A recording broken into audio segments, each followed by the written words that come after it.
finalement dans ton vrai rôle, ma chérie. Tu es parfaite en domestique. C'était ton destin depuis le début. Je m'appelle Aurélis Auboisseau. J'ai 61 ans. Ce soir-là, mardi, je crois. Ou mercredi. Non, mardi. C'était un mardi de novembre. Il faisait déjà nuit à 8 heures. Mon gendre organisait une réception chez lui. Pour son travail, m'avait dit Lydiane. Des collègues importants. Son patron. Elle m'avait invité par politesse, je pense. On ne se voyait plus beaucoup depuis son mariage avec Edric, il y a 4 ans. J'ai sonné. Personne n'a ouvert. J'ai attendu peut-être 3 minutes devant la porte, mon manteau Burberry sous le bras parce qu'il ne faisait pas si froid. J'ai fini par pousser. La porte n'était pas verrouillée. Le salon était plein. Une quarantaine de personnes, costumes sombres, robes de cocktail, du champagne Veuve Clicquot dans des coupes en cristal, des canapés au foie gras sur des plateaux en argent. Et au milieu de tout ça, Lydiane, ma fille unique, 33 ans, diplômée de Sciences Po, ancienne consultante chez McKinsey, vêtue d'un tablier noir avec une petite coiffe blanche ridicule. Elle tenait un plateau. Elle circulait entre les invités. Elle servait, en silence. J'ai d'abord cru à une blague, un jeu. Ces jeunes font parfois des choses étranges lors des soirées. Mais non, son visage était fermé, ses yeux baissés, ses gestes mécaniques. Elle ne souriait pas, elle ne parlait à personne. Elle était une domestique.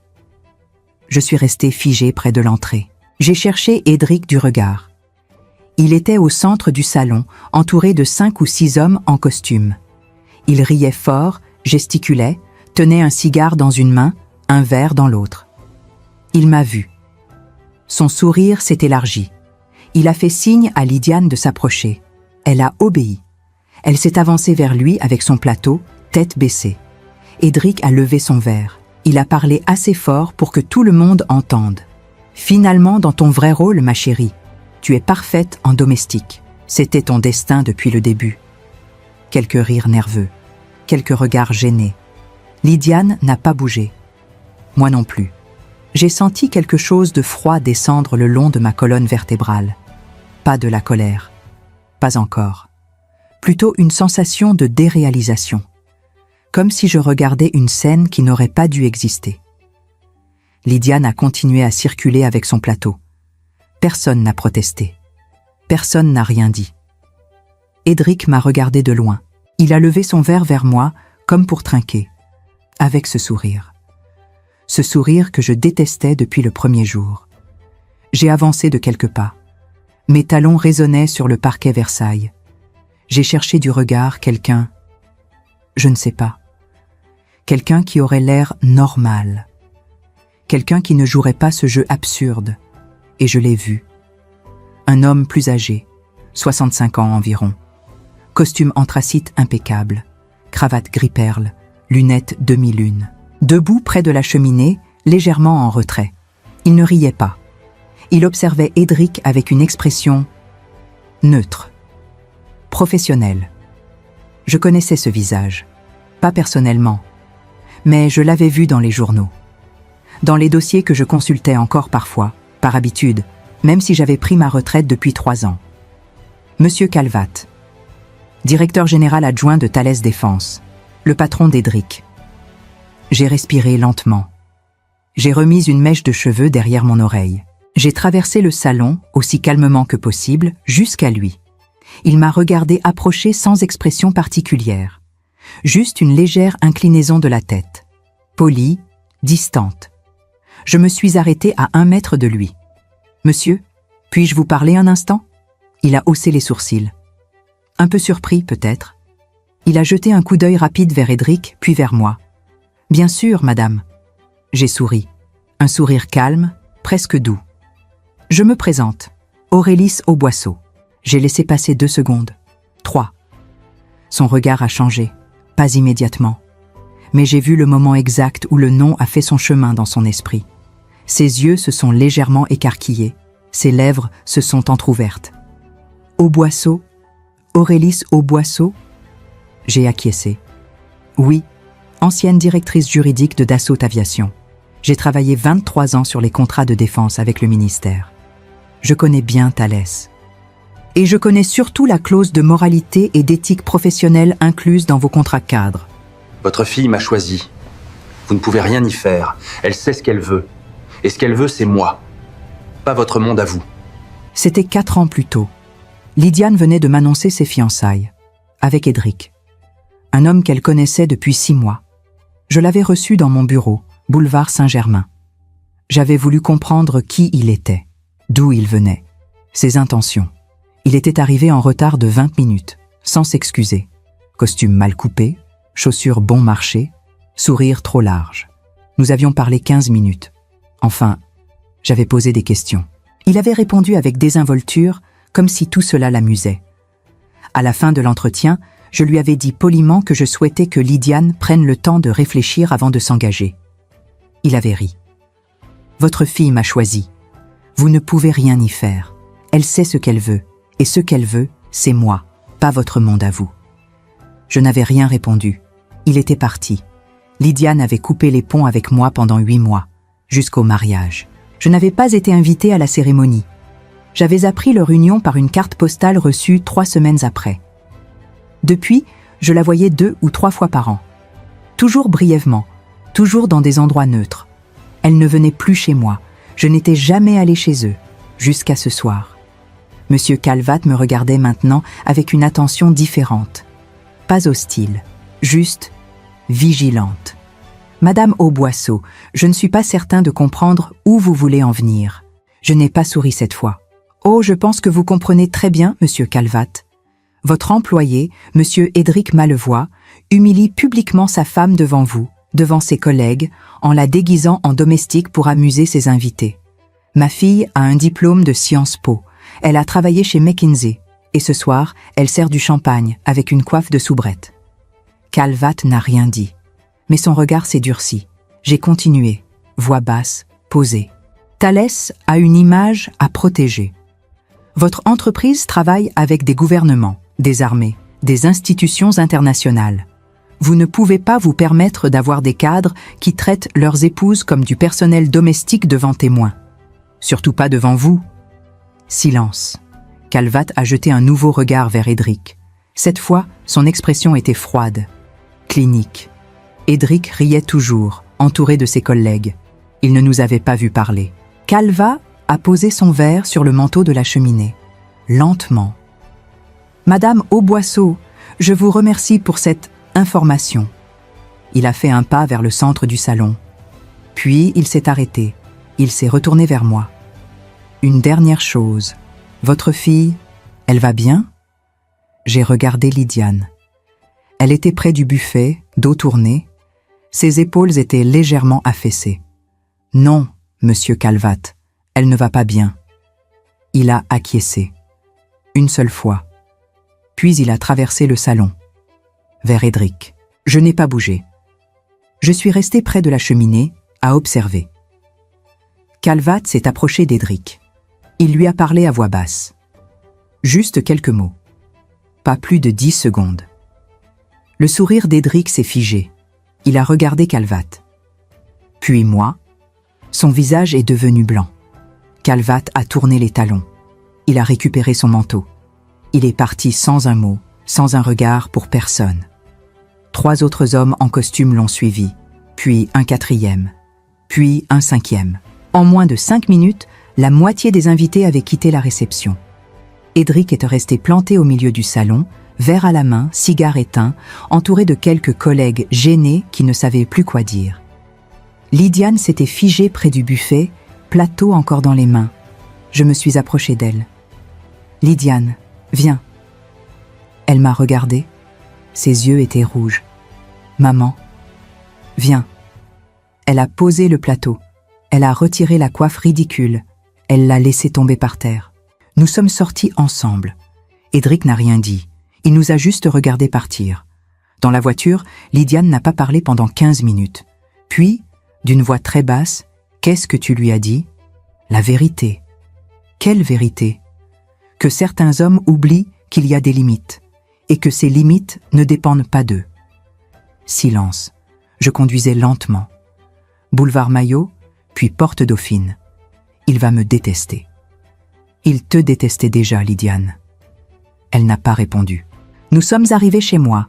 Elle laisse monter. Elle s'est assise sur le canapé du salon. Elle a retiré ses chaussures. Je lui ai préparé du thé. Darjeeling, celui qu'elle aimait quand elle était petite. Elle l'a bu en silence. Puis elle a dit « Je ne voulais pas que tu vois ça. » Je sais. Il dit que je ne sers à rien, que je ne travaille plus, que je ne rapporte rien, que la moindre des choses, c'est que je me rende utile. J'ai posé ma tasse.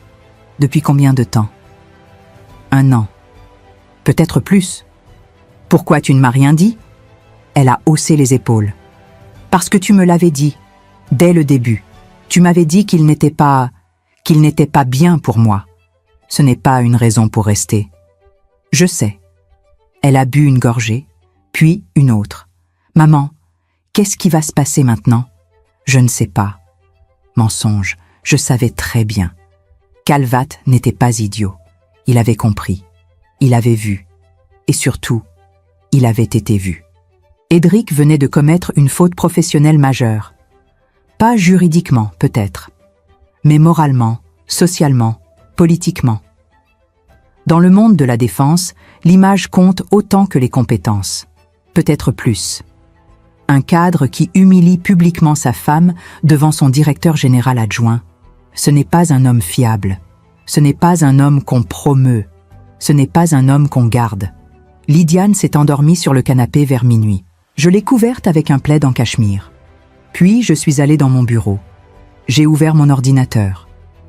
J'ai cherché le numéro de téléphone d'une ancienne collègue, directrice des ressources humaines chez Thales.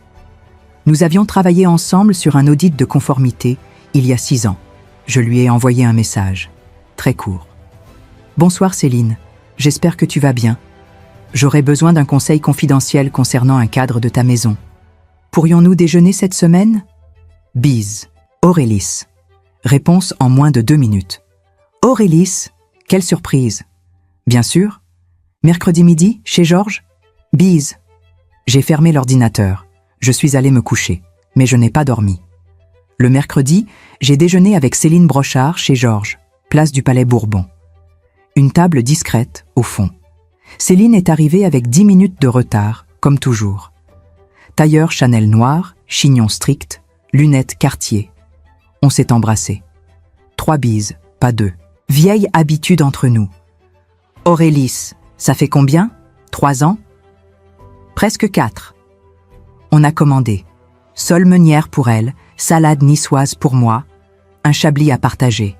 On a parlé de tout, de rien, de nos retraites respectives, de la politique, des anciens collègues. Céline était toujours dans le circuit, même à la retraite. Consultante indépendante. Elle intervenait encore chez Thales 2 jours par semaine. Après le plat principal, elle a posé sa fourchette.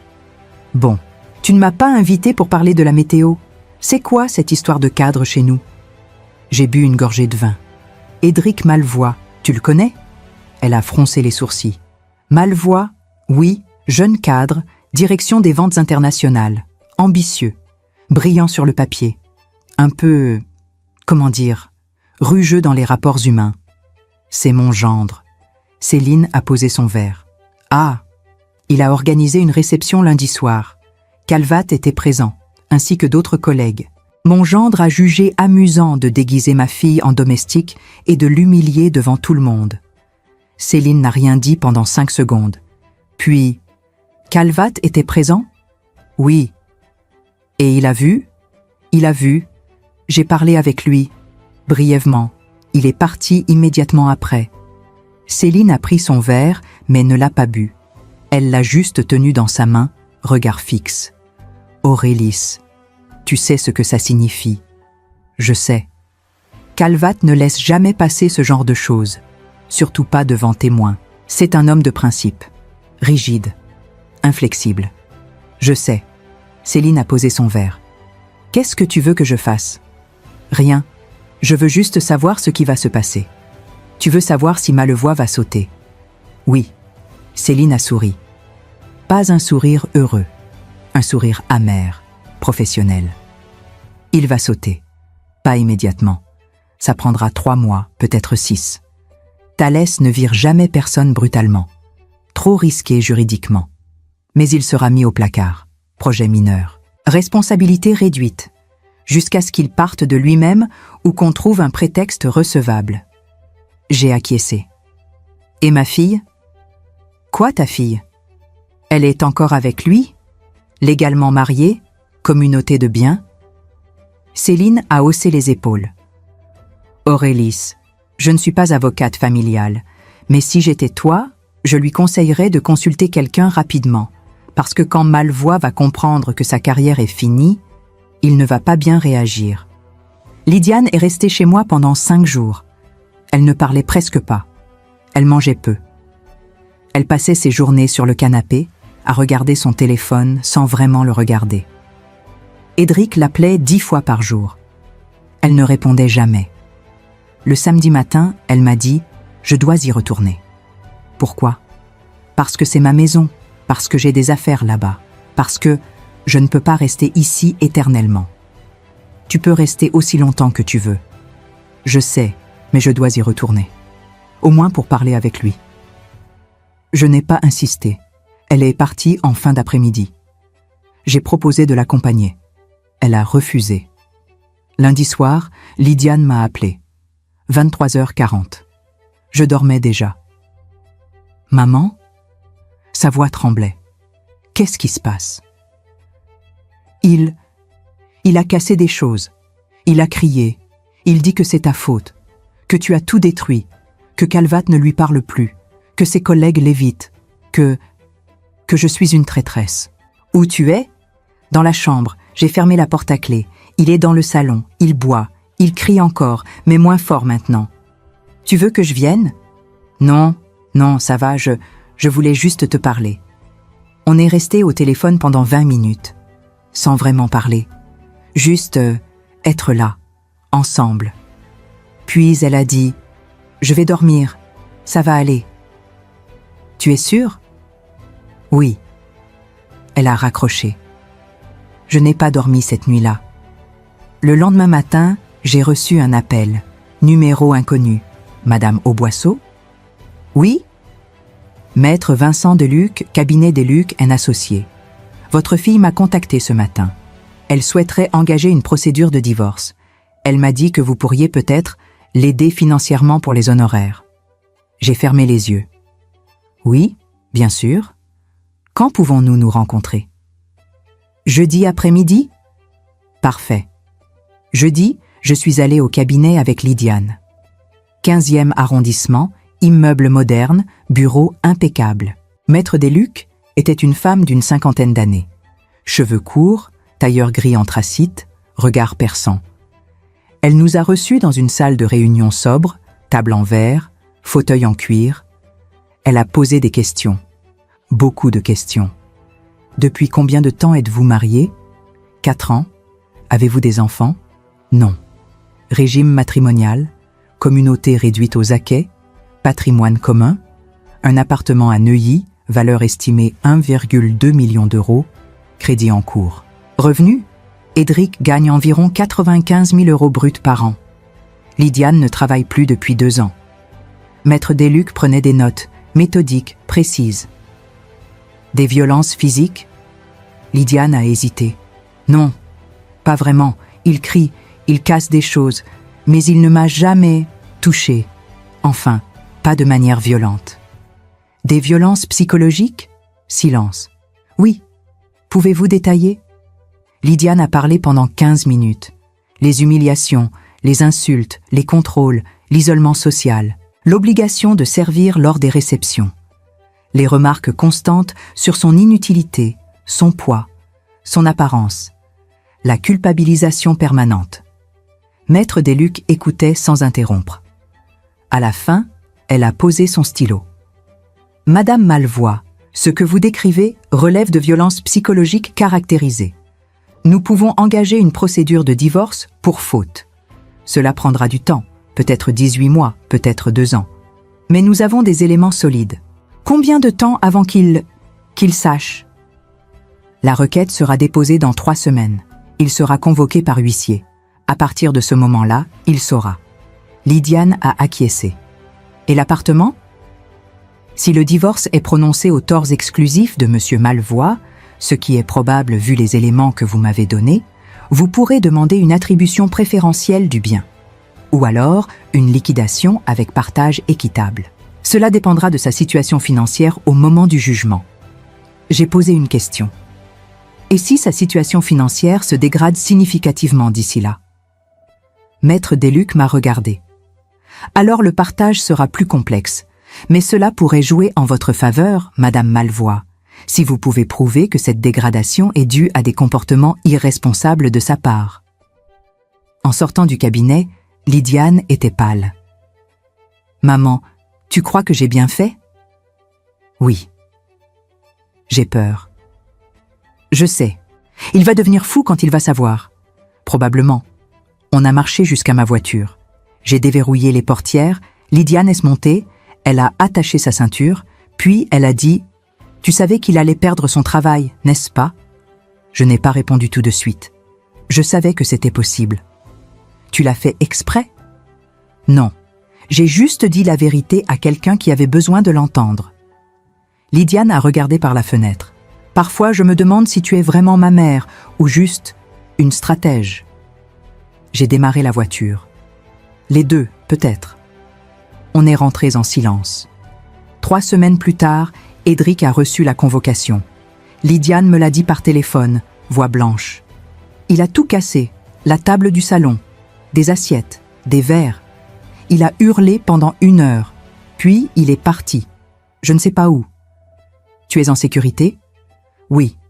J'ai changé les serrures hier. Maître Desluc m'avait conseillé de le faire avant qu'il reçoive les papiers.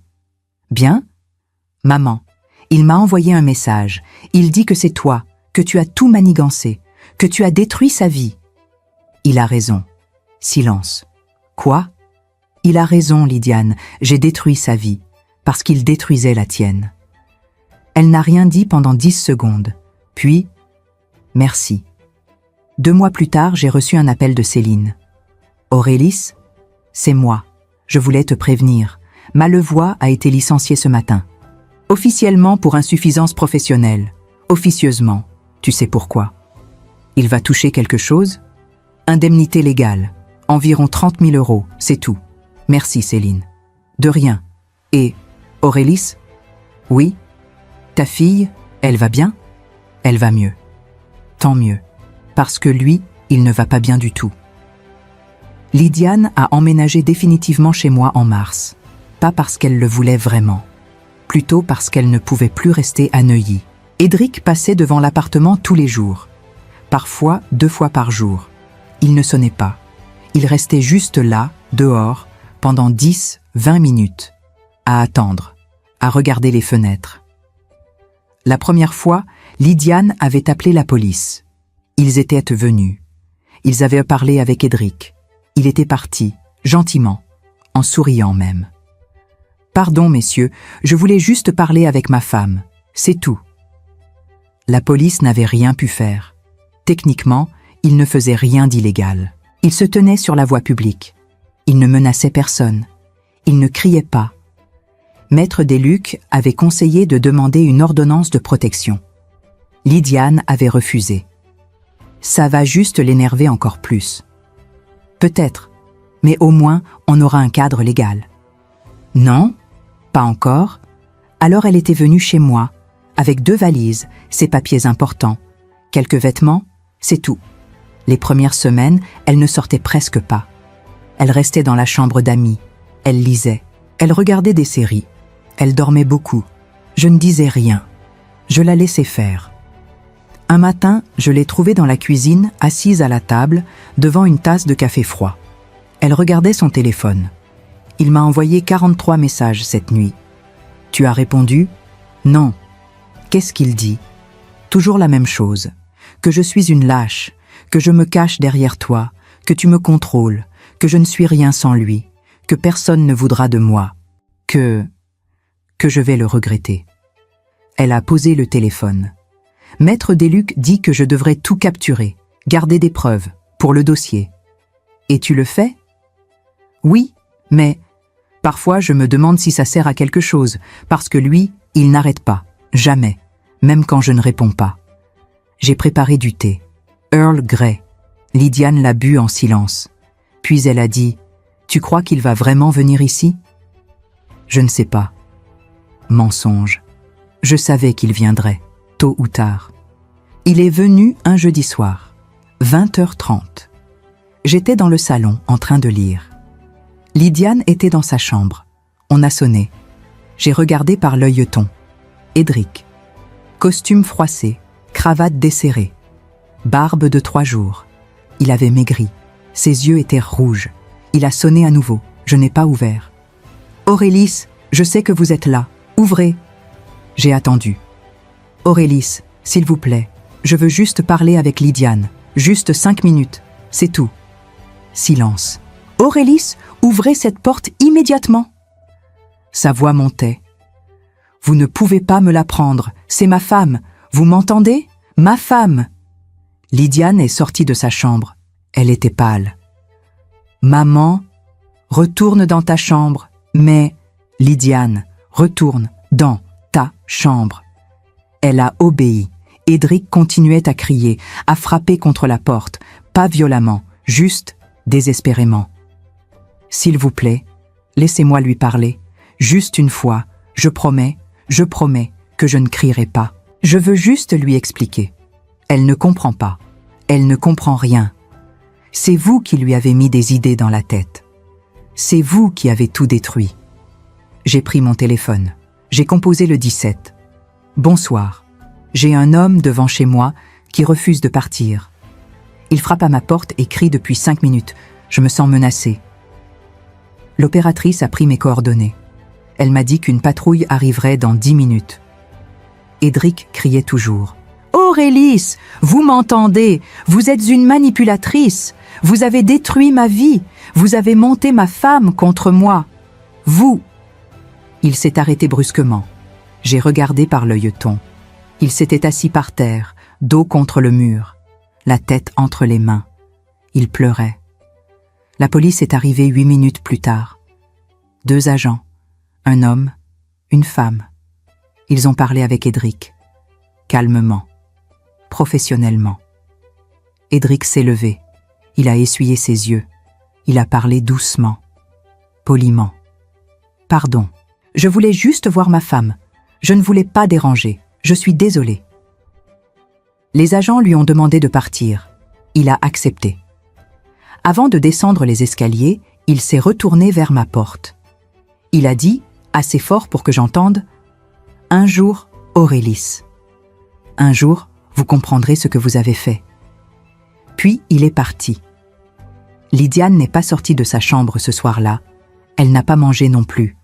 Le lendemain matin, elle m'a dit « Je veux qu'on demande l'ordonnance de protection. Tu es sûr ?»« Oui. » Maître Desluc a déposé la demande le lundi suivant. Audience prévue 2 semaines plus tard.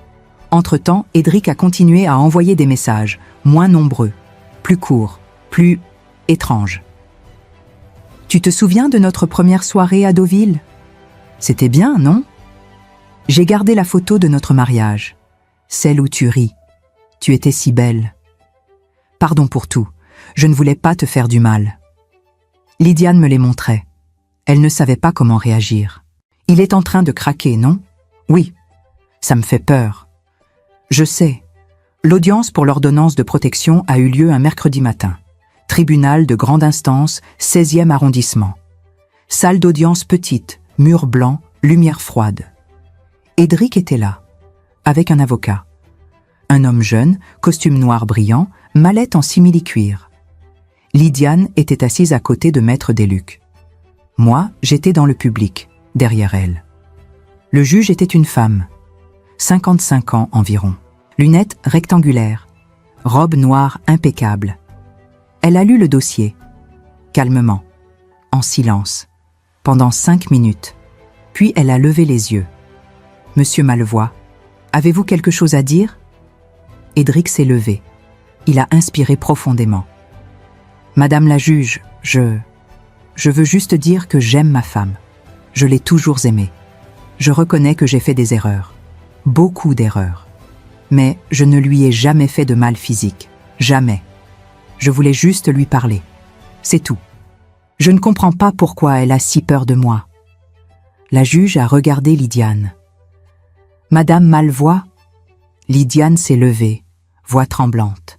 « Madame la juge, Mon mari m'a humiliée publiquement. Il m'a isolée de mes amis, de ma famille.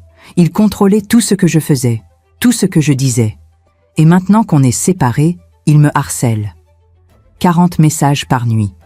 Il passe devant chez ma mère tous les jours. Il est venu frapper à la porte en criant. J'ai peur de ce qu'il pourrait faire. » Édric a secoué la tête. « Non, non, c'est faux. Je n'ai jamais... Je voulais juste parler. C'est sa mère. C'est elle qui lui met ses idées dans la tête. C'est elle qui... » La juge a levé la main. « Monsieur Malvoie, taisez-vous. » Édric s'est tu. La juge a relu quelques pages du dossier. Puis elle a dit « L'ordonnance de protection est accordée. Monsieur Malvoie, vous n'avez plus le droit de contacter Madame Malvoie par quelque moyen que ce soit. Vous n'avez plus le droit de vous approcher de son domicile à moins de 100 mètres. Toute violation de cette ordonnance entraînera des poursuites pénales. Est-ce clair ?»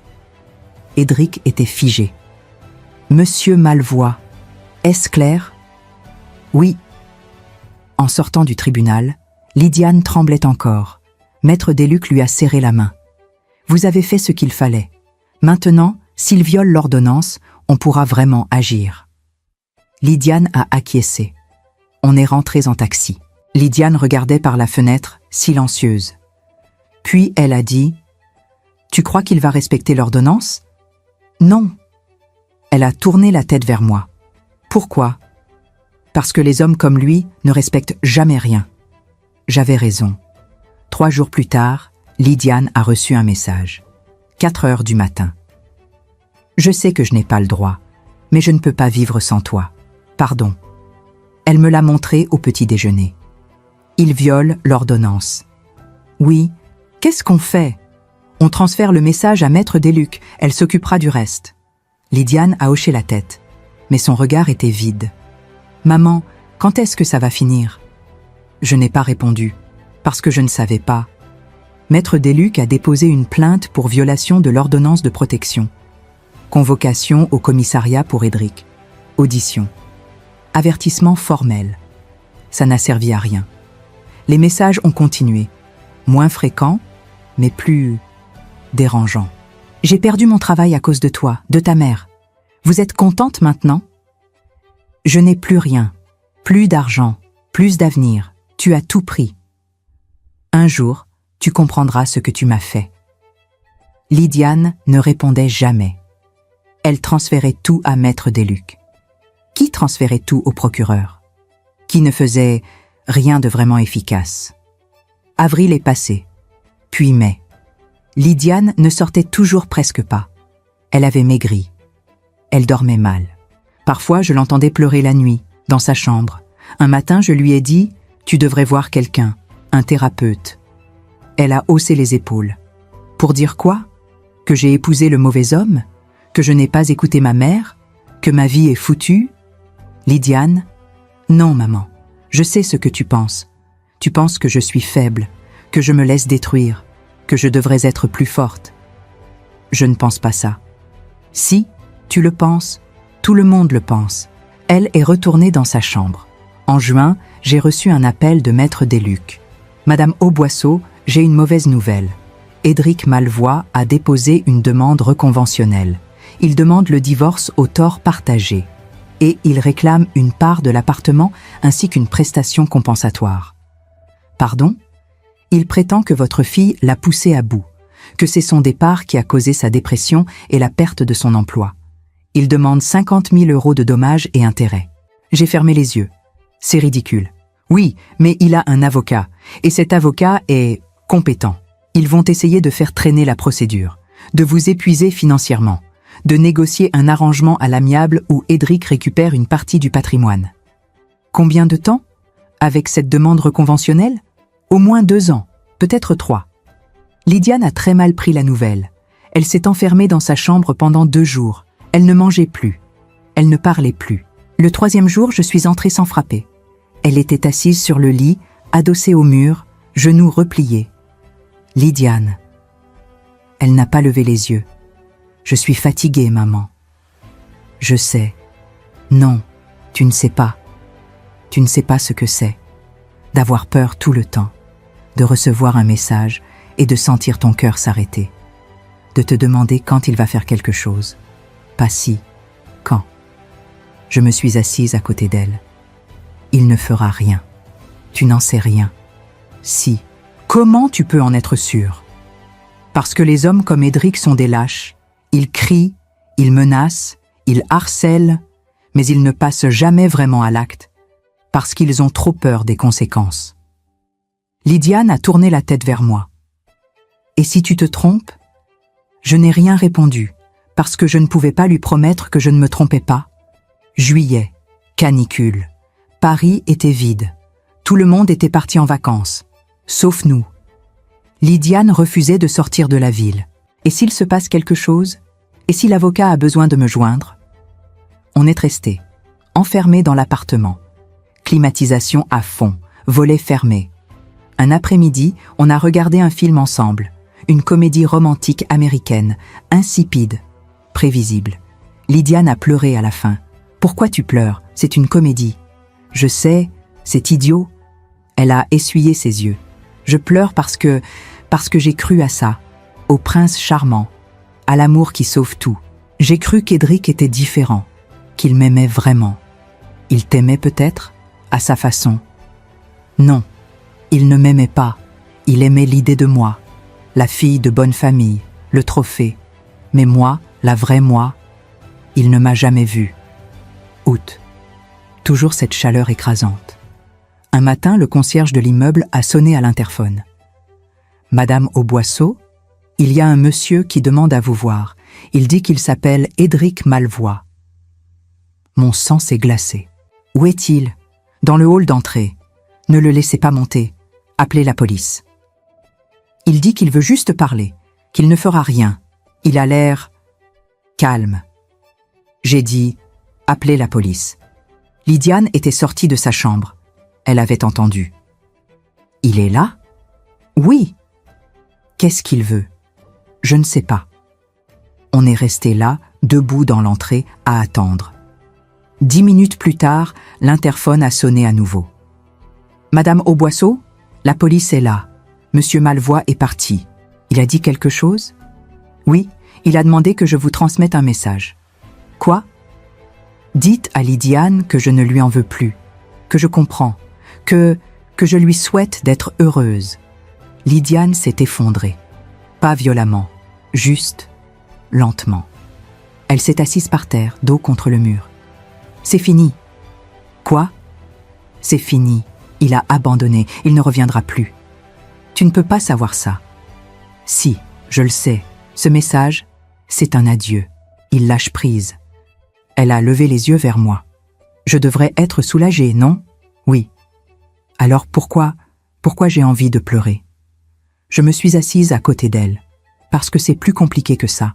Parce qu'on ne peut pas effacer 4 ans de vie comme ça.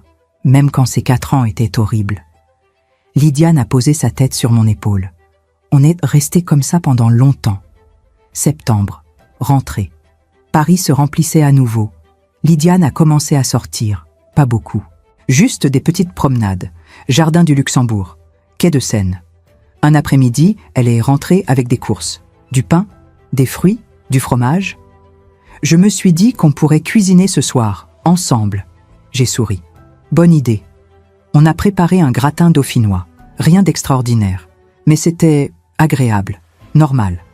Pendant le dîner, Lydiane a dit « J'ai appelé une ancienne collègue de McKinsey. On a discuté. Elle m'a dit qu'ils cherchèrent des consultants freelance pour des missions ponctuelles. Elle pense qu'ils pourraient avoir quelque chose pour moi. C'est bien. Oui, enfin, je ne sais pas si je suis prête, mais peut-être, bientôt. » Octobre. L'audience de conciliation pour le divorce a été fixée au 12 novembre. Maître Desluc nous a briefés. Edric va probablement proposer un arrangement. Il sait qu'il n'a aucune chance d'obtenir gain de cause sur les torts partagés. Mais il va essayer de négocier une sortie honorable, un peu d'argent, une part symbolique de l'appartement. Et si on refuse ? Alors on ira au procès. Ça prendra 2 ans de plus. Et ça coûtera beaucoup d'argent, à vous deux. Lydiane m'a regardé. Qu'est-ce que tu en penses? Je pense que ça dépend de toi. Si tu veux tourner la page rapidement, on négocie. Si tu veux obtenir justice complète, on va jusqu'au bout. Lydiane a réfléchi. Je veux tourner la page. L'audience de conciliation a eu lieu un mardi matin. Même tribunal, même juge. Édric était là. Il avait encore maigri. Costume trop grand. Cravate mal nouée. Il ne m'a pas regardé. Il a juste fixé Lydiane. La juge a proposé une médiation. Édric a accepté. Lydiane aussi. On s'est retrouvés dans une petite salle. Juge, avocat. Nous. Édric a parlé en premier. Voix basse. Fatigué. Je ne veux plus me battre. Je veux juste recommencer. Avoir assez d'argent pour repartir. C'est tout. Son avocat a présenté une proposition. Édric renonçait à tout droit sur l'appartement. En échange, Lydiane lui versait 40 000 €. Maître Desluc a regardé Lydiane. C'est acceptable. Vous pouvez emprunter cette somme en garantissant sur l'appartement. Vous serez libéré dans 6 mois. Lydiane a hoché la tête. D'accord. Édric a fermé les yeux, comme soulagé. La juge a validé l'accord. Le divorce sera prononcé dans 3 mois, aux torts exclusifs de Monsieur Malevoie, avec versement d'une somme forfaitaire de 40 000 €. Pas de prestations compensatoires, pas d'autres réclamations possibles. C'était fini. En sortant du tribunal, Édric nous a rattrapés dans le couloir. Lydiane. Elle s'est arrêtée, sans se retourner. Je voulais juste dire pardon, pour tout. Lydiane n'a pas répondu. Édric a attendu quelques secondes. Puis, il est parti. Lydiane a murmuré « Moi aussi, je suis désolée ». Mais il était déjà trop loin pour l'entendre. Le divorce a été prononcé en février, un mardi matin. Lydiane et moi n'y sommes même pas allés. Maître Desluc nous a représentés. Elle nous a appelés à midi. C'est fait. Vous êtes officiellement divorcée, Madame Malevoie. Enfin, Madame Auboisseau, maintenant. Lydiane a repris son nom de jeune fille. Elle a refait ses papiers. Carte d'identité, passeport, carte bancaire. Comme si elle effaçait ses 4 années. Elle ne m'a rien dit ce jour-là. Elle est allée dans sa chambre. Je l'ai entendue pleurer. Pas longtemps. Peut-être 10 minutes. Puis plus rien. Le versement des 40 000 € a été fait en mars. Lydiane a dû emprunter. La banque a accepté facilement. L'appartement de Neuilly valait largement le prêt. Édric a encaissé l'argent. Il n'a envoyé aucun message, aucun remerciement. Rien. Il avait disparu. Lydiane a essayé de le chercher sur les réseaux sociaux. Une fois. Juste une fois. Il a supprimé tous ses comptes. LinkedIn, Facebook, tout. Tant mieux. Oui, tant mieux. Mais elle avait l'air, je ne sais pas. Déçue? Non. Plutôt vide. Avril. Lydiane a commencé une mission de consultance, 3 mois, pour une banque privée. Analyse de risque sur des investissements en Asie. Elle partait tous les matins à 8 heures. Tailleur strict. Cheveux attachés. Maquillage discret. Elle revenait le soir vers 19 heures, fatiguée, mais moins absente. Un soir, elle m'a dit « Ça fait du bien, de retravailler, de me sentir utile. » « Tu as toujours été utile. » « Non, pas ces 2 dernières années. J'étais juste là, une décoration, un objet. » Elle a bu une gorgée de vin. Avec Édric, j'avais oublié qui j'étais. Je crois qu'il voulait ça, que j'oublie. Mais Lydiane a commencé à parler de retourner vivre seule. « Je ne peux pas rester ici éternellement, maman. Tu peux rester aussi longtemps que tu veux. Je sais, mais j'ai besoin de retrouver mon indépendance, de ne plus avoir peur, de ne plus me cacher. Tu veux retourner à Neuilly? Non, jamais. Trop de souvenirs. Je vais vendre l'appartement, chercher autre chose, plus petit, ailleurs. » Elle a réfléchi. Peut-être le Marais, ou Montmartre, un endroit où je pourrais recommencer. En juin, l'appartement de Neuilly a été mis en vente. 1,3 million €. Il s'est vendu en 3 semaines. 1,25 million après négociation. Après remboursement du crédit et des frais divers, Lydiane s'est retrouvée avec environ 850 000 €. Elle a acheté un 2 pièces à Montmartre, rue Le Pic, 48 mètres carrés. Dernier étage, vue sur les toits, lumière magnifique. Elle a emménagé début juillet, seule. Je l'ai aidée pour le déménagement. Cartons, meubles, vaisselle. Quand tout a été installé, elle s'est assise sur le canapé. Elle a regardé autour d'elle. C'est petit. Oui, mais c'est à moi. Oui. Elle a souri. Pour la première fois depuis longtemps. Juillet. Août. Lydiane semblait mieux. Pas complètement, mais mieux. Elle sortait. Elle voyait des amis, anciens collègues de McKinsey, quelques personnes qu'elle avait perdues de vue pendant son mariage. Un soir, elle m'a appelée. « Maman, j'ai une question bizarre. »« Vas-y. »« Est-ce que tu m'en veux ?»« De quoi ?»« D'avoir épousé Edric. De ne pas t'avoir écouté. » J'ai réfléchi. « Non, je ne t'en veux pas. Même après tout ce qui s'est passé. Même après tout ce qui s'est passé. » Silence. « Maman, merci. Pour tout. » De rien. Septembre. Lydiane a décroché un CDI dans un cabinet de conseil en stratégie. Plus petit que McKinsey, mais solide. Salaire correct. Perspectives intéressantes. Elle était heureuse. Vraiment heureuse. Un samedi, elle est venue déjeuner chez moi. Elle avait apporté du champagne. On fait quoi ? Ma nouvelle vie. On a trinqué. Elle m'a raconté son travail, ses nouveaux collègues, ses projets. Elle parlait vite, avec enthousiasme, comme avant, comme quand elle était jeune. À un moment, elle s'est arrêtée. « Quoi ? Rien, c'est juste... Tu souris ?» Je souris toujours. « Non, pas comme ça. Octobre. Je suis allée à Montmartre. Lydiane m'avait invitée à dîner. Chez elle, elle avait cuisiné, blanquette de veau, légumes glacés, tarte aux pommes. C'était délicieux. Après le dîner, on s'est installé sur le canapé. Elle a mis de la musique, du jazz. Miles Davis. « Maman, je peux te demander quelque chose ?»« Bien sûr. Pourquoi tu ne t'es jamais remariée, après papa ?» J'ai bu une gorgée de vin, parce que je n'ai jamais rencontré quelqu'un qui valait la peine. « Tu n'as jamais été seule ?»« Seule ? Non, j'ai eu des compagnies, mais rien de sérieux. » Pourquoi ? Parce que j'avais déjà tout ce dont j'avais besoin. Mon travail, mes amis, toi. Lydiane a posé sa tête sur mon épaule.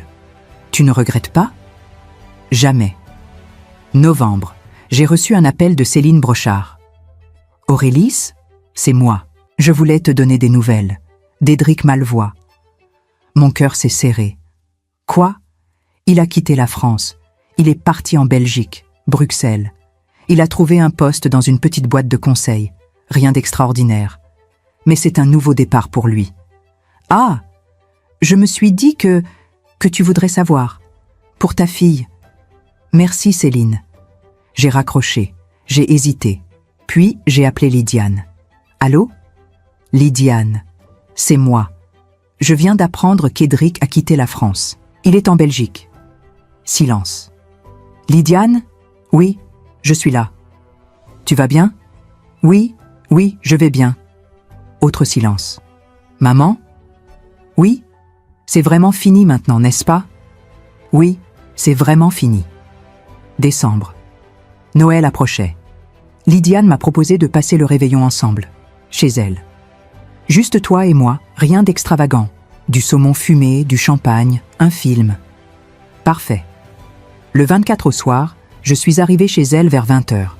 Elle avait décoré l'appartement, un petit sapin, des bougies, de la musique douce. On a dîné, on a bu, on a parlé, de tout, de rien. Vers minuit, on a regardé par la fenêtre. Paris était illuminée, bruyante, vivante. Lydiane a dit « Tu sais ce qui est bizarre ?»« Quoi ?» Je pensais que cette année serait la pire de ma vie, mais finalement, c'est peut-être la meilleure. Pourquoi ? Parce que j'ai appris. J'ai appris ce que je ne veux plus jamais vivre. J'ai appris qui je suis vraiment. Et j'ai appris que tu seras toujours là, quoi qu'il arrive. Elle m'a regardée. Merci de ne jamais m'avoir abandonnée. J'ai pris sa main. Jamais. Janvier. Nouvelle année. Lydiane avait l'air légère, presque insouciante. Un dimanche après-midi, elle m'a appelée. « Maman, devine quoi ?»« Quoi ?» ?»« J'ai un rendez-vous, un vrai rendez-vous. » »« Avec qui ?»« Un collègue. Thomas, il est architecte. On s'est rencontrés lors d'une mission commune. Il m'a invité à dîner. J'ai dit oui. »« Et tu te sens prête ?»« Je ne sais pas. Peut-être. Ou peut-être pas, mais je veux essayer. » Le rendez-vous a eu lieu. Lydiane m'a raconté. C'était agréable, vraiment agréable. On a parlé pendant 3 heures, de nos vies, de nos rêves, de rien. Il ne m'a posé aucune question indiscrète. Il ne m'a pas jugé. Il était juste gentil. « Tu vas le revoir ?»« Oui, la semaine prochaine. » Elle a souri. Mais je ne me précipite pas. Cette fois, je prends mon temps. Février, mars. Lydiane voyait Thomas régulièrement.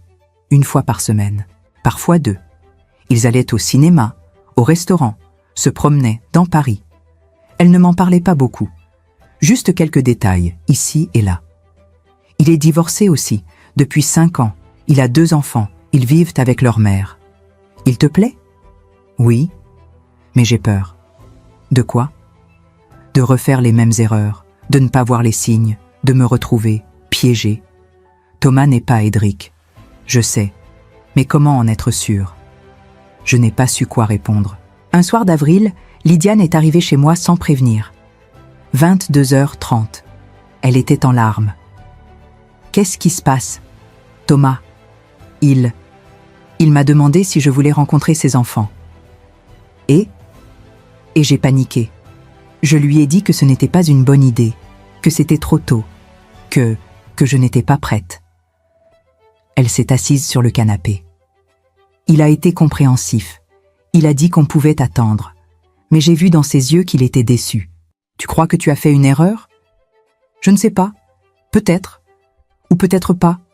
Je ne sais plus. » Elle a pleuré pendant 1 heure. Puis elle s'est calmée. « Maman, est-ce que je vais un jour arrêter d'avoir peur ? » ?»« Oui, un jour. »« Quand ? » ?»« Je ne sais pas. » Mais Lydiane a accepté de rencontrer les enfants de Thomas, un samedi après-midi, au parc Monceau. Elle m'a appelé le soir. Comment ça s'est passé ? Bien, je crois. Sa fille, Léa, a 8 ans. Son fils, Hugo, en a 6. Ils sont adorables, un peu timides au début, mais après, ça allait. Et Thomas ? Il était heureux, vraiment heureux. Il m'a regardé avec ses enfants et... je ne sais pas. C'était comme si quelque chose se mettait en place pour lui. Et pour toi ? Silence. Pour moi, c'était étrange parce que j'ai réalisé que je pourrais avoir ça. Une famille, des enfants, une vie normale, si je le voulais. Tu le veux ? Je ne sais pas encore. Juin. Céline Brochard m'a appelé. Aurélis, j'ai quelque chose à te dire, mais je ne sais pas si tu veux l'entendre. Vas-y. Édric Malevoix est de retour en France. Mon sang s'est glacé. Où ? Lyon. Il a trouvé un poste dans une PME, gestion de projets industriels, rien d'extraordinaire, mais apparemment, il va bien. Il s'est reconstruit. Pourquoi tu me dis ça ? Parce qu'il a contacté d'anciens collègues de Thalès pour leur demander des recommandations. Il essaie de revenir dans le circuit, doucement, sans faire de vagues. Et Calvat ? Calvat est à la retraite depuis janvier. Il ne s'occupe plus de rien. J'ai raccroché. J'ai hésité. Puis j'ai appelé Lydiane. Lydiane, Édric est revenu en France. Long silence. Où ? Lyon ? Il va bien ? Apparemment. Autre silence. Maman, je ne veux pas savoir, d'accord ? Je ne veux plus rien savoir sur lui. C'est fini, vraiment fini. D'accord. Juillet. Lydiane et Thomas sont partis en vacances ensemble. 2 semaines, en Corse, juste eux deux. Elle m'a envoyé des photos. Plage, montagne, coucher de soleil. Elle souriait sur toutes les photos. Quand elle est revenue, elle avait l'air apaisée. C'était bien ? Oui, très bien. Et Thomas ? Il est parfait. Enfin, pas parfait, mais bien, vraiment bien. Elle a posé son sac. Maman, je crois que je suis amoureuse. Tu crois ou tu en es sûre? Les deux. Août, septembre. Lydiane passait de plus en plus de temps avec Thomas. Elle dormait souvent chez lui. Ils parlèrent de projets, d'emménager ensemble peut-être, pas tout de suite, mais bientôt. Un soir, elle est venue dîner chez moi, seule. Thomas n'est pas avec toi? Non, il est avec ses enfants ce week-end. On a mangé. Puis elle a dit, « Maman, je voulais te parler de quelque chose. » Je t'écoute. Thomas m'a demandé en mariage. Mon cœur s'est arrêté. Quand? Hier soir. Et tu as dit quoi? J'ai dit que j'avais besoin de réfléchir. Elle a bu une gorgée de vin. Je sais que c'est ridicule. Ça fait presque 1 an qu'on est ensemble. Je sais qu'il est quelqu'un de bien. Je sais que je l'aime. Mais j'ai encore cette peur de me tromper, de refaire les mêmes erreurs. Tu ne referas pas les mêmes erreurs. Comment tu peux en être sûr? Parce que tu n'es plus la même personne. Parce que tu sais maintenant ce que tu ne veux plus. Et parce que Thomas n'est pas Edric. Lydiane a posé son verre. Tu l'aimes vraiment, Thomas? Oui. Alors marie-toi avec lui. Elle a souri, faiblement. C'est aussi simple que ça? Oui. Octobre. Lydiane a dit oui. Ils ont prévu un mariage simple, pas de grande cérémonie. Juste la famille proche, quelques amis. En mai prochain, à la mairie du 18e. Puis un déjeuner dans un restaurant de Montmartre. Lydiane m'a demandé d'être son témoin. Tu es sûre? Évidemment. Qui d'autre? Novembre. Je suis tombée sur un article dans Le Figaro. Une petite annonce. Section économie. Edric Malvois, nouveau directeur commercial de Valcartier Industries, Lyon. J'ai découpé l'article. Je ne sais pas pourquoi. Je l'ai glissé dans un tiroir. Je ne l'ai montré à personne. Décembre, 2e Noël depuis le divorce. Lydiane l'a passé avec Thomas et ses enfants. Elle m'a invitée.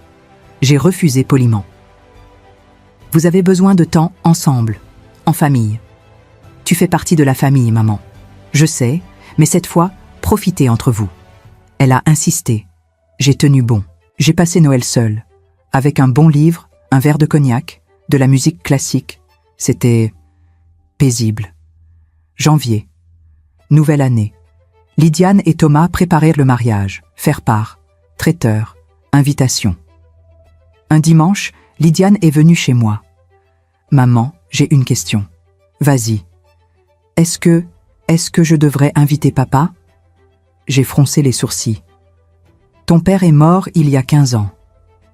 Je sais, mais je ne sais pas. J'ai l'impression qu'il devrait être là. D'une manière ou d'une autre. Il sera là, dans ton cœur.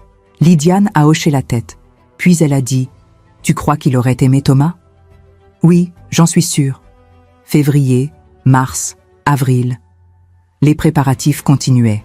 Lydiane était stressée, heureuse, nerveuse, excitée. Thomas était calme, posé, souriant. Ils formaient un bon couple. Un soir, fin avril, j'ai reçu un message, numéro inconnu.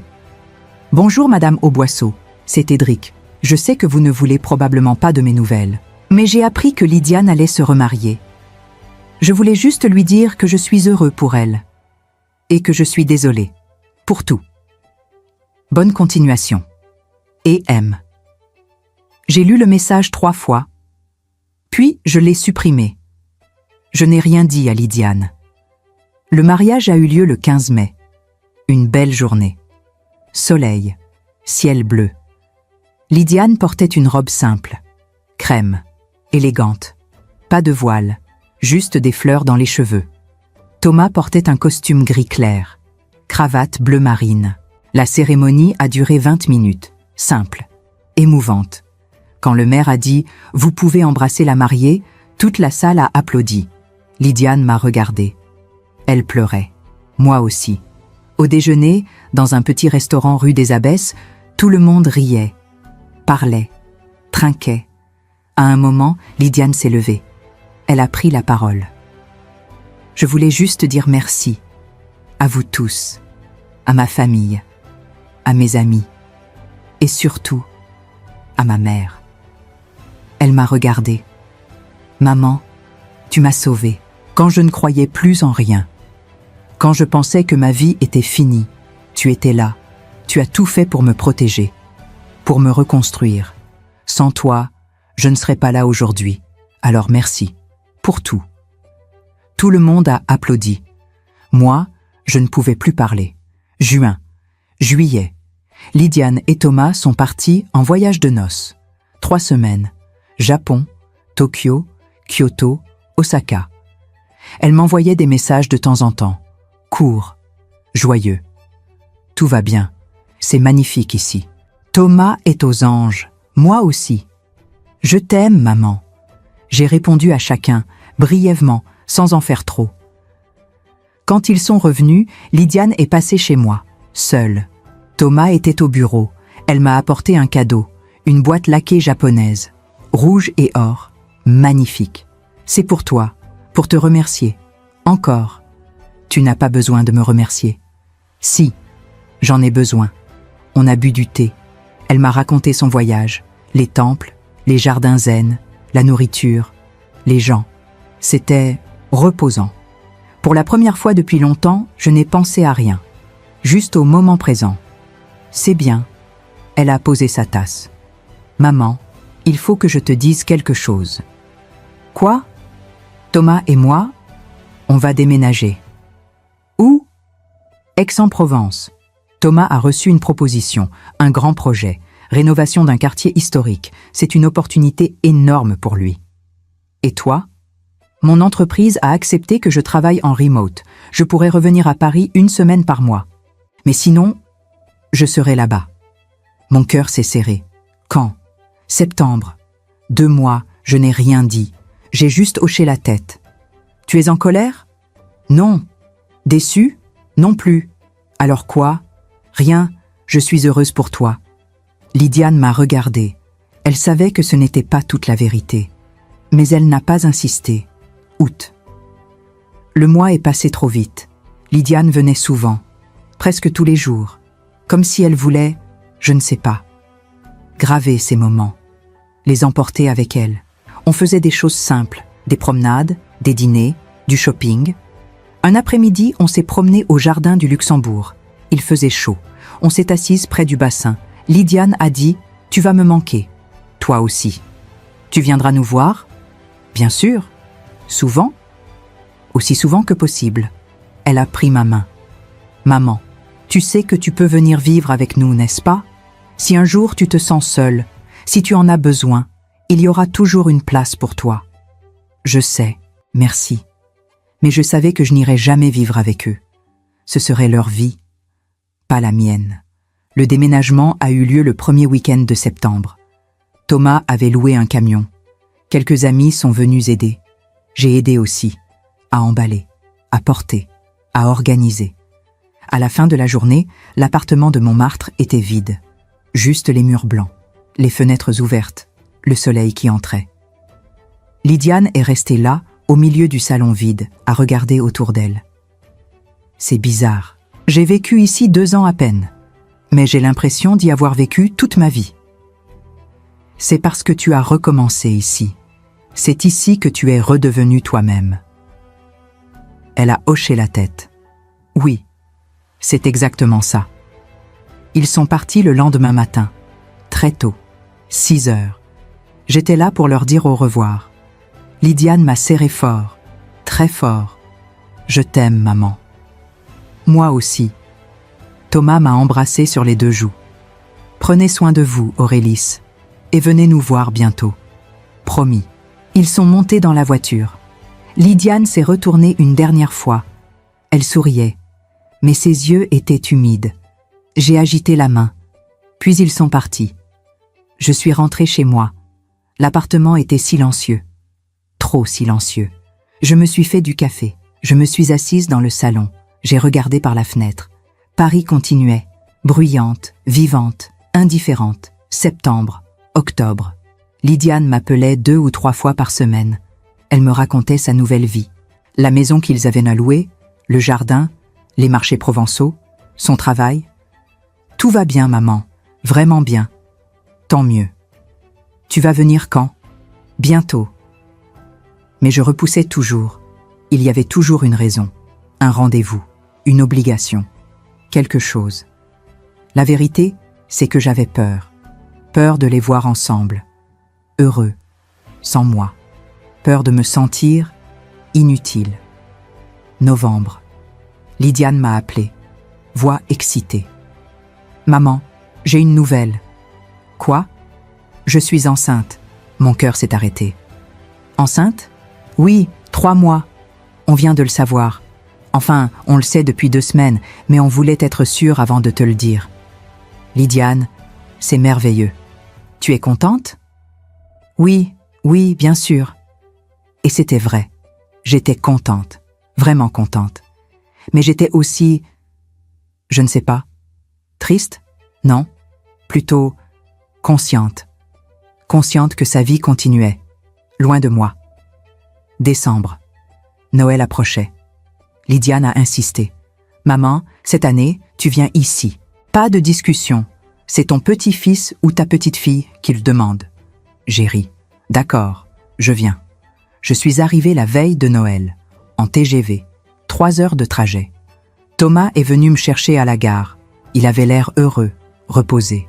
« Aurélis, ça me fait plaisir de vous voir. » Moi aussi. On est allé chez eux. Une maison provençale, pierres apparentes, volets bleus, jardin avec des oliviers. C'était magnifique. Lydiane m'a accueillie sur le pas de la porte. Elle avait un petit ventre, pas énorme, mais visible. « Maman !» On s'est serré fort. « Tu es rayonnante. » C'est ce qu'on dit. Elle m'a fait visiter la maison, le jardin, la chambre d'amis qu'il m'avait préparée. « Tu es chez toi ici, maman. Toujours. » Le réveillon s'est passé à 4. Lydiane, Thomas, Léa et Hugo. Et moi. Les enfants étaient adorables. Un peu timides avec moi au début, puis de plus en plus à l'aise. Hugo m'a demandé « Tu es la grand-mère de qui ?» 2 personnes encore. Mais bientôt, je serai la grand-mère du bébé de Lydiane. « Ah, cool !» Léa a dit « Moi aussi je vais être grande sœur. Enfin, demi-grande sœur, c'est pareil ?» Oui, c'est pareil. Après le dîner, quand les enfants sont allés se coucher, Thomas s'est levé. « Je vous laisse, entre femmes. » Il est monté. Lydiane et moi sommes restés dans le salon. Feu de cheminée, lumière douce. « Maman, tu es heureuse ?»« Oui. Pourquoi tu me demandes ça ?»« Parce que, je ne sais pas. Tu as l'air ailleurs. Depuis que tu es arrivée, j'ai bu une gorgée de vin. Je suis juste fatiguée. » Ce n'est pas que ça. Silence. « Lydiane, je suis très heureuse pour toi, pour ta nouvelle vie, pour ce bébé, vraiment. Mais je réalise aussi que tu n'as plus besoin de moi. Et c'est bien, c'est normal, mais c'est difficile. » Lydiane s'est rapprochée. « Maman, je vais toujours avoir besoin de toi. » Non, plus comme avant. Tu as raison, plus comme avant, mais différemment. Et ce n'est pas moins important. Elle a posé sa tête sur mon épaule. « Tu seras toujours ma mère. Et maintenant, tu vas être grand-mère. C'est un nouveau rôle, mais c'est un beau rôle. » Je suis restée 3 jours. Puis, je suis repartie. Dans le train, j'ai regardé par la fenêtre. Les paysages défilaient. Vignobles, champs, villages. J'ai pensé à Lydiane, à sa nouvelle vie, à ce bébé qui allait naître. Et j'ai réalisé quelque chose. Ma fille n'avait plus besoin que je la sauve. Elle était sauvée. Et moi, j'étais libre. Janvier, février, mars. Les mois passaient. Je travaillais sur quelques dossiers de consultance, 3 ou 4 par mois. Rien d'extraordinaire. Juste assez pour m'occuper, pour me sentir utile. Lydiane m'appelait régulièrement. Elle me racontait sa grossesse, les échographies, les rendez-vous médicaux, les envies bizarres. Hier soir, j'ai mangé des cornichons avec du Nutella. C'est dégoûtant. Je sais, mais c'était délicieux. On riait. C'était agréable, mais distant, comme si on parlait à travers une vitre. Avril. J'ai reçu un appel de Céline Brochard. « Aurélis, ça fait longtemps. Céline, tout va bien? Oui, je t'appelle parce que... Enfin, je ne sais pas si ça t'intéresse, mais j'ai entendu quelque chose. Quoi? Édric Malevoie, il s'est marié. Mon cœur n'a même pas battu plus vite. Rien. Juste rien. Ah, avec une femme de Lyon, dentiste apparemment. Ils se sont mariés en mars, discrètement. Pourquoi tu me dis ça? Je ne sais pas, peut-être pour fermer la boucle, pour que tu saches que lui aussi a tourné la page. Merci Céline. J'ai raccroché, j'ai regardé par la fenêtre. Il pleuvait, une petite pluie fine. Édric était marié, Lydiane était enceinte, tout le monde avançait. Et moi, mais, le bébé devait naître fin juin. Lydiane m'avait demandé si je voulais être là pour l'accouchement. Je ne sais pas si c'est une bonne idée, Lydiane. Pourquoi? Parce que c'est un moment intime entre Thomas et toi. Thomas sera là, mais je veux que tu sois là aussi, s'il te plaît. J'ai hésité. D'accord. Fin juin. Lydiane m'a appelé. 2h du matin. Maman, ça commence. J'arrive. J'ai pris le premier TGV. 6h15. J'étais à Aix à 9h30. Thomas m'attendait à la gare. Il avait l'air épuisé, nerveux. Elle est à la clinique. Les contractions ont commencé vers minuit. On y est allé vers 3h. Ça progresse lentement. On est allé directement à la clinique. Bâtiment moderne, propre, calme. Lydiane était dans une chambre, en sueur, les cheveux attachés. Elle respirait profondément entre chaque contraction. Quand elle m'a vue, elle a souri. « Tu es là. Je suis là. » L'accouchement a duré 7 heures. 7 longues heures. Lydiane ne criait pas. Elle serrait juste les dents. Elle respirait. Elle poussait quand on lui disait de pousser. Thomas lui tenait la main. Il l'encourageait. Doucement, calmement. Moi, j'étais assise dans un coin. J'observais, en silence. À un moment, Lydiane m'a regardée. « Maman, reste. Je ne bouge pas. » Le bébé est né à 16h43. Une fille, 3 kg 200, 50 cm. Elle a pleuré immédiatement, fort, clairement. La sage-femme l'a posée sur le ventre de Lydiane. Lydiane pleurait. Thomas pleurait. Moi aussi. Le bébé avait les yeux fermés, les poings serrés. Elle cherchait déjà le sein de sa mère. Lydiane a murmuré « Bonjour, ma chérie. Bienvenue. » Plus tard, quand Lydiane s'est reposée, Thomas m'a demandé « Vous voulez la tenir ? Je peux ? » Bien sûr. Il m'a tendu le bébé. Délicatement. Comme un trésor fragile. Je l'ai prise dans mes bras. Elle était si petite, si légère. Elle dormait. Je l'ai regardée, ses traits minuscules, ses doigts parfaits. Et j'ai ressenti quelque chose que je n'avais pas ressenti depuis longtemps. De l'espoir. Le soir, dans la chambre, Lydiane m'a dit « Maman, on a choisi un prénom. » Lequel ? Marguerite. Comme grand-mère. Ma mère s'appelait Marguerite. Elle était morte quand Lydiane avait 3 ans. C'est un beau prénom. Et son deuxième prénom, c'est Aurélis. Mon cœur s'est serré. Lydiane. Marguerite Aurélis Delombre. C'est parfait, non? Je n'ai rien pu dire. J'ai juste hoché la tête. Je suis restée 1 semaine. Pour aider. Pour être là. Lydiane apprenait. L'allaitement. L'échange. Les nuits blanches. Thomas était présent. Attentif. Doux. Ils formaient une vraie famille. Un soir, Lydiane m'a dit « Maman, tu te rends compte? Il y a 3 ans, je pensais que ma vie était finie. Et maintenant, regarde. » Elle tenait Marguerite dans ses bras. Le bébé dormait paisiblement. « C'est beau. » « Oui, et c'est grâce à toi. » « Non, c'est grâce à toi. Tu as fait les bons choix, au bon moment. Mais tu m'as aidé à les faire. Quand je suis repartie, Lydiane m'a accompagnée à la gare. « Tu vas me manquer, maman. Toi aussi. Tu reviendras bientôt ? » « Oui, promis. » On s'est embrassés, longtemps. « Maman, merci, pour tout. De rien. » Dans le train, j'ai regardé les photos sur mon téléphone. Marguerite, Lydiane, Thomas, Léa et Hugo. Une famille. Et moi, j'en faisais partie. différemment, mais j'en faisais partie. Juillet, août. Je suis retournée à Aix 2 fois, 1 semaine à chaque fois. Marguerite grandissait. Elle commençait à sourire, à réagir aux voix, à suivre du regard. Lydiane était fatiguée, mais heureuse. Vraiment heureuse. Thomas gérait bien. Il était un bon père. Patient, présent. Septembre.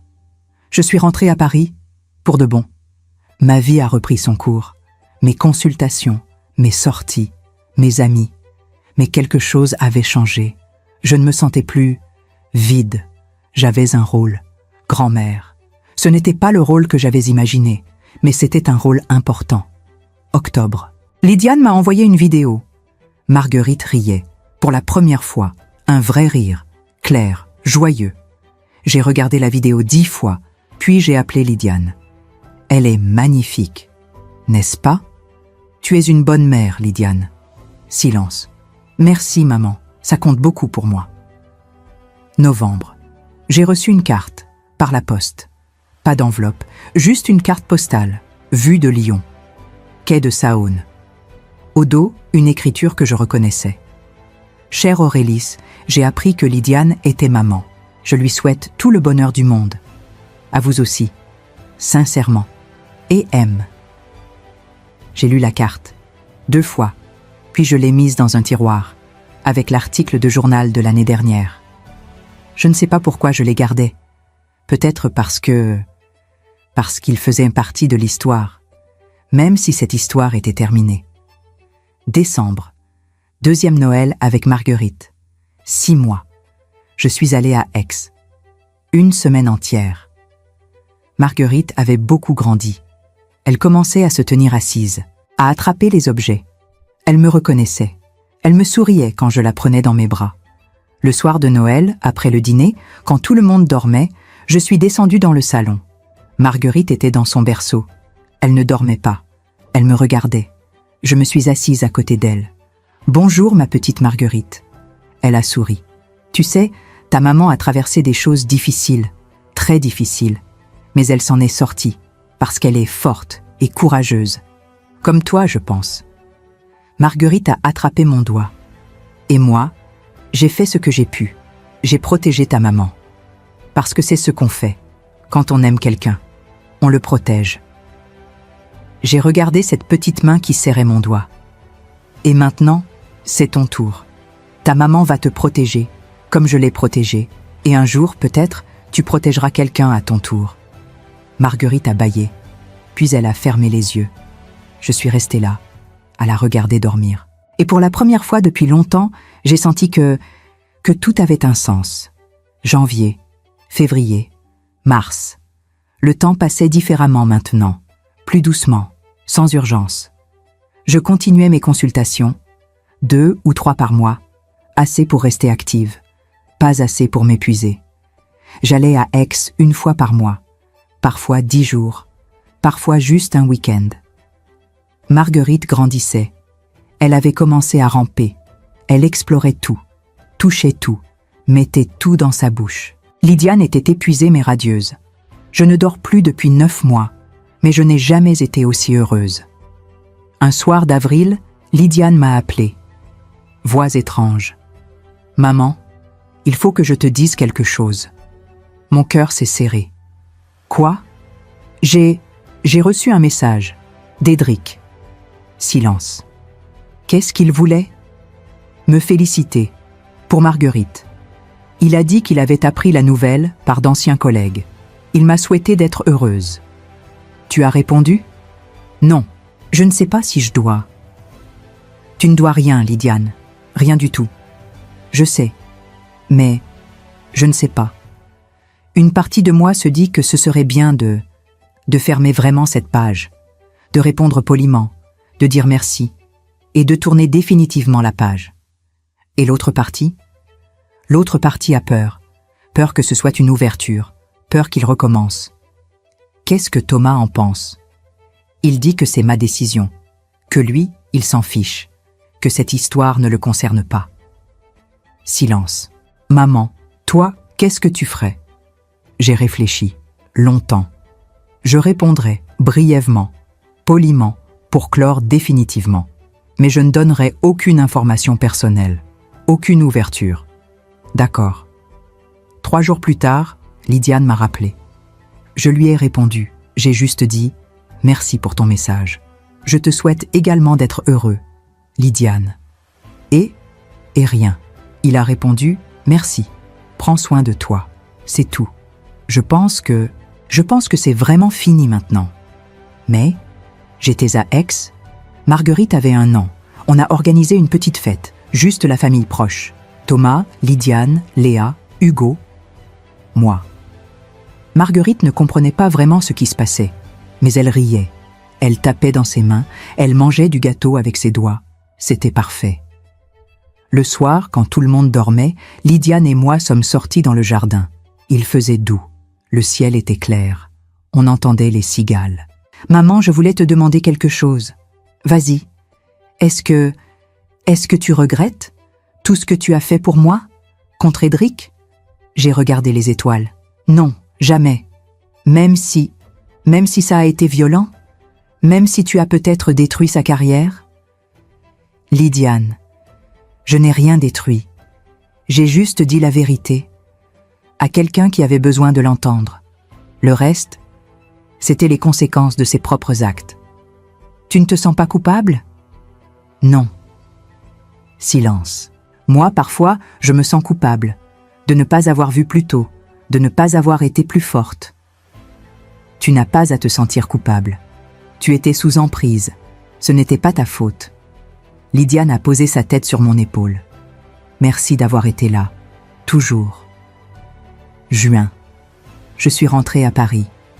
J'ai repris mes habitudes, mes consultations, mes sorties, mes amis. Un après-midi, je suis allée me promener au cimetière Montparnasse. Pas pour une raison particulière. Juste parce que j'aime cet endroit. Le calme, les arbres, les tombes anciennes. Je me suis arrêtée devant celle de ma mère, Marguerite Auboisseau, 1925-2003. Bonjour maman. Je parlais toujours à voix basse, même quand il n'y avait personne. Tu as une arrière-petite-fille maintenant. Elle porte ton prénom. Marguerite. Elle te ressemble, je crois. Même caractère. Volontaire. Curieuse. Le vent faisait bouger les feuilles. Lydiane va bien. Elle s'est reconstruite. Elle est heureuse. Tu serais fière d'elle. J'ai posé des fleurs, des lits blancs. Moi aussi, je vais bien. Enfin, je crois. Je suis seule. Mais ce n'est pas pareil qu'être solitaire. Je commence à comprendre la différence. Juillet, août. Les mois d'été sont passés lentement. J'ai voyagé un peu. Rome, Lisbonne, Prague, seule. C'était étrange, libérateur, parfois triste, mais surtout paisible. Septembre. Je suis retournée à Aix. Marguerite avait 15 mois. Elle marchait maintenant. Elle courait même. Elle parlait. Quelques mots. Maman, papa, non, pas encore, mamie. Un après-midi, Lydiane et moi étions dans le jardin. Marguerite jouait avec des cailloux. Maman, tu te souviens quand tu m'as dit que tu avais tout fait pour me protéger ? Oui.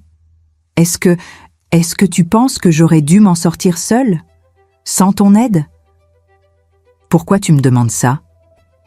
Parce que, parfois, je me dis que peut-être j'aurais appris plus, si tu ne m'avais pas sauvée, si j'avais dû me sauver moi-même.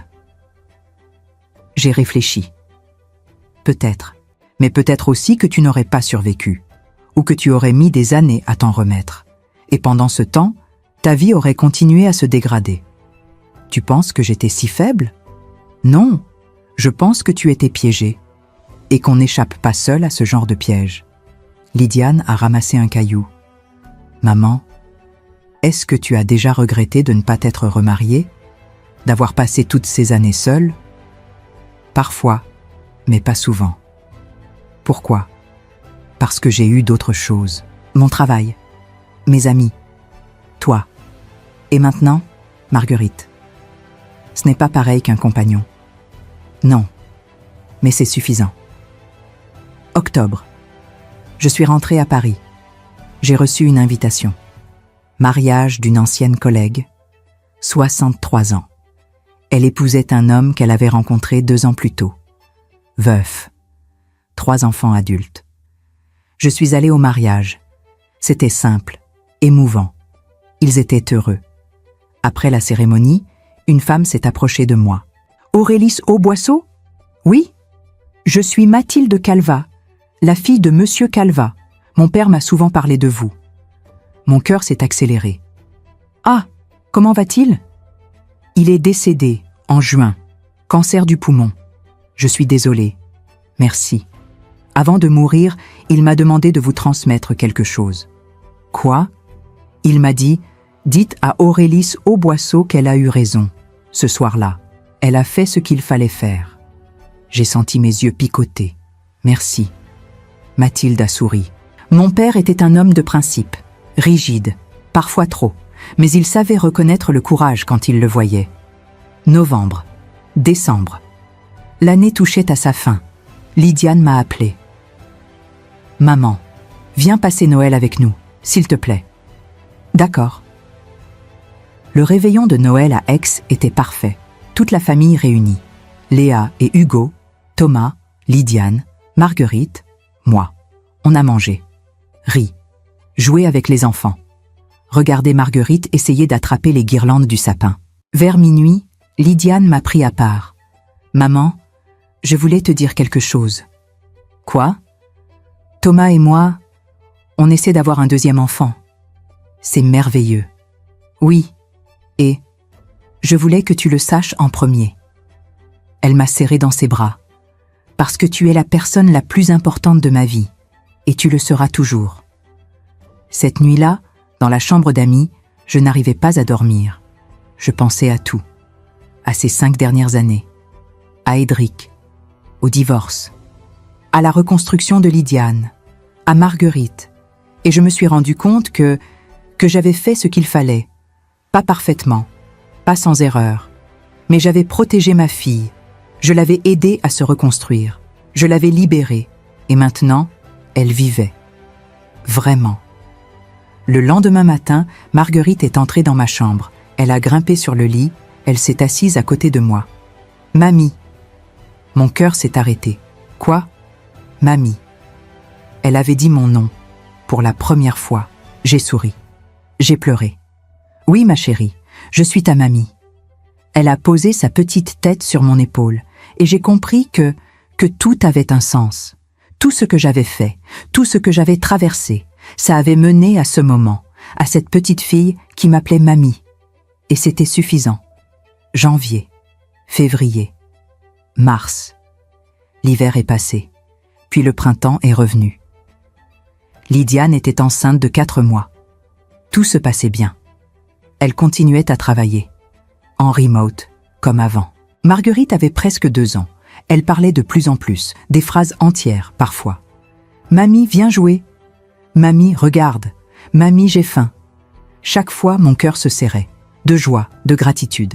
Un mardi d'avril, j'ai reçu un appel, numéro inconnu. « Madame Auboisseau ? Oui ? Maître Desluc, je suis désolée de vous déranger. Je voulais vous informer. Édric Malvois est décédé. » Mon sang s'est glacé. « Quoi ? Il est décédé il y a 3 jours. Accident de voiture. Sur l'autoroute A7, entre Lyon et Valence. » Silence. « Madame Auboisseau ? Oui, je suis là. Je voulais vous prévenir. Au cas où vous souhaiteriez en informer votre fille. » Merci, maître. J'ai raccroché. Je suis restée assise, immobile, pendant longtemps. Édric était mort. J'ai essayé de ressentir quelque chose, de la tristesse, du soulagement, de la colère. Rien, juste du vide. J'ai appelé Lydiane, le soir même. « Lydiane, il faut que je te dise quelque chose. »« Quoi ? Ça va, maman ? Ta voix est bizarre. Édric est décédé. Accident de voiture, il y a 3 jours. » Long silence. « Lydiane ? Je suis là. » Autre silence. « Comment tu te sens ? » Je ne sais pas. C'est étrange. Je pensais que j'aurais ressenti quelque chose. Mais non, rien. C'est normal. Non, ce n'est pas normal. On a été mariés pendant 4 ans. Il a été une partie de ma vie. Et maintenant, il est mort. Et je ne ressens rien. C'est parce que tu as déjà fait ton deuil, il y a longtemps, quand tu as divorcé. Silence. Oui, tu as raison, c'est exactement ça. Lydiane n'est pas allée aux obsèques. Elle ne voulait pas, Thomas non plus. Ce n'est plus ma vie, maman. C'est une vie que j'ai quittée. Moi non plus, je n'y suis pas allée, mais j'ai envoyé des fleurs, anonymement.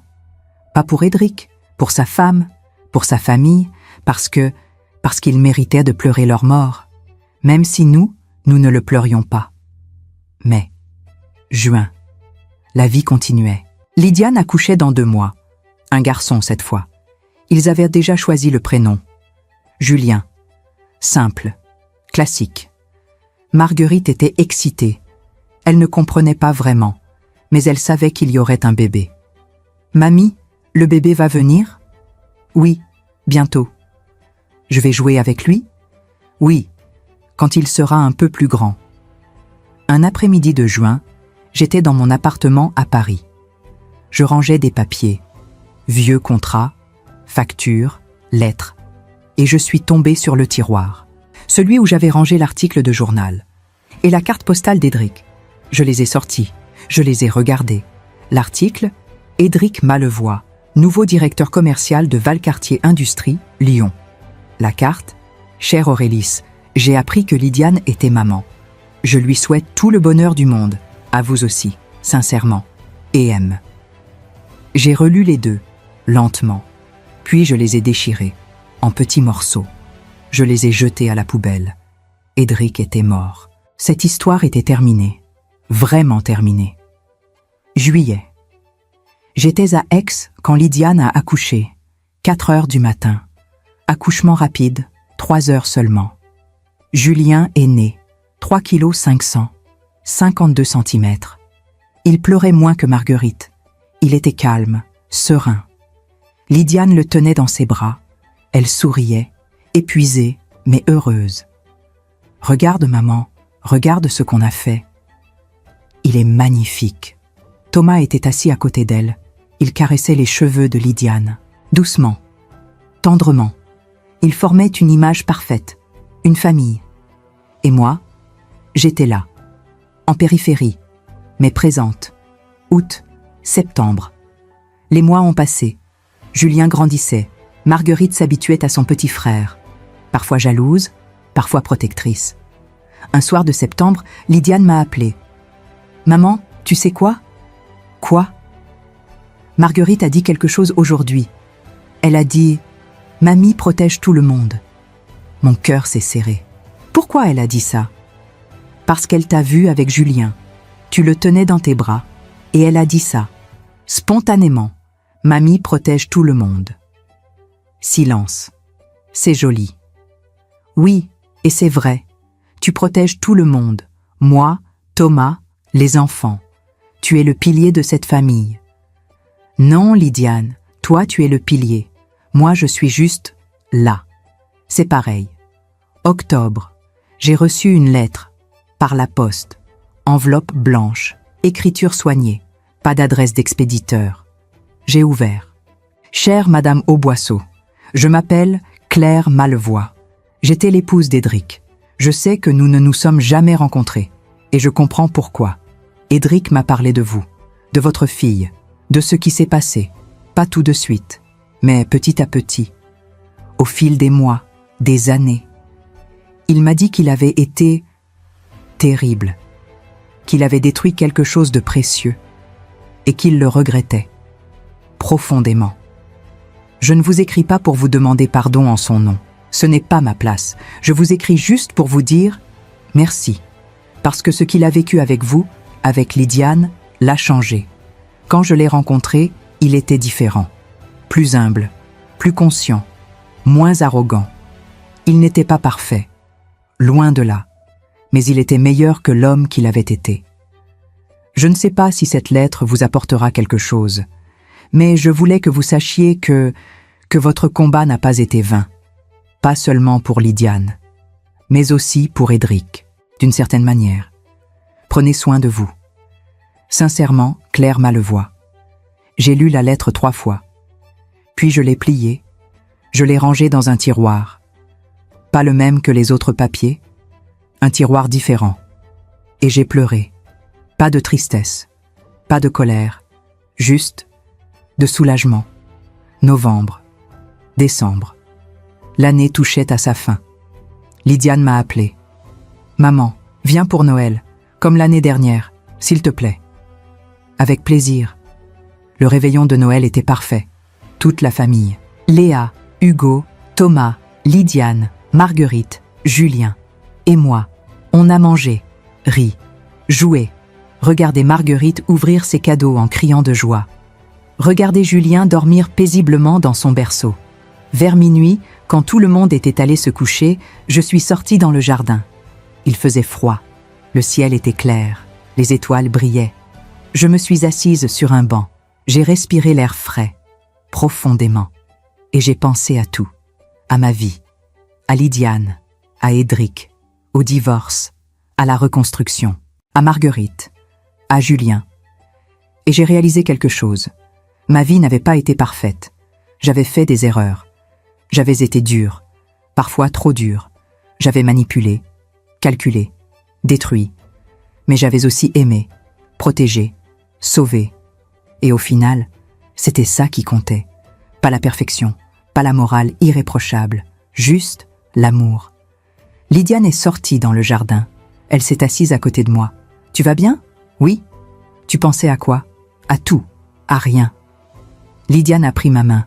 « Maman, tu sais ce que Marguerite m'a dit ce soir ? » ?»« Non. » Elle m'a dit « Mamie est triste parfois, mais elle sourit quand même. » J'ai souri. Elle est observatrice. « Oui, comme toi. » Silence. « Maman, est-ce que tu es heureuse ? » J'ai réfléchi. « Oui, à ma façon. » « C'est suffisant ? » « Oui, c'est suffisant. » Lydiane a posé sa tête sur mon épaule. « Je t'aime, maman. » Moi aussi. Ce soir-là, dans mon lit, je n'arrivais pas à dormir. Je pensais à cette question. Est-ce que j'étais heureuse ? Oui. Non. Peut-être. J'étais seule, mais pas solitaire. J'avais ma fille, mes petits-enfants, ma famille. Je n'avais pas d'amour romantique, pas de compagnon, pas de main à tenir le soir, mais j'avais autre chose. J'avais la certitude d'avoir fait ce qu'il fallait, au moment où il le fallait. J'avais sauvé ma fille, je l'avais protégée, je l'avais aidée à se reconstruire. Et maintenant, elle vivait, vraiment.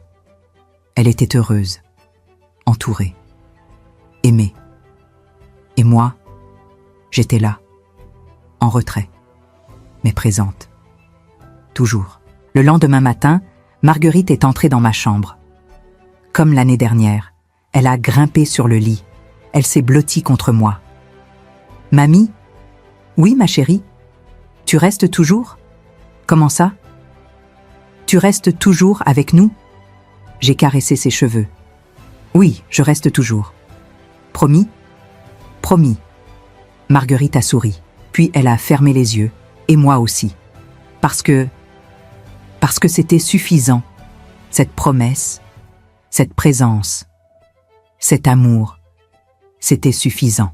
Si cette histoire t'a touché, ou si tu te reconnais dans ce récit, rappelle-toi que tu n'es pas seul. La violence n'est jamais de ta faute, et demander de l'aide est le premier pas pour retrouver ta lumière. Voici les numéros d'aide en France.